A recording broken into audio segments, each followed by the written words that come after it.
రాత్రి వేళ కామాక్షి ఆయన పడుకున్న దగ్గరికి వచ్చి తట్టి లేపింది. ఆయన లేచారు.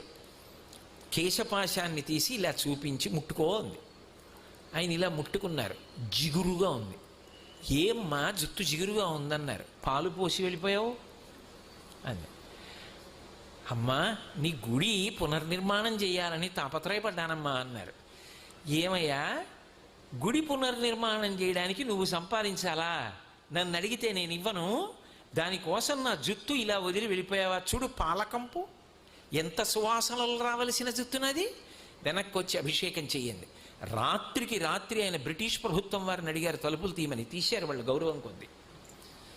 వాళ్ళకి ఆ గౌరవం ఉండేది. తలుపులు తీస్తే వారు గబగబా వచ్చి కంచిలో అమ్మవారికి మళ్ళీ అభిషేకం పూర్తి చేశారు. ఆ తర్వాత ఎక్కడి నుంచి వచ్చిందో కాసుల వర్షం పడిపోయింది. ఆ దేవాలయం అంతా పునర్నిర్మాణం చేశారు.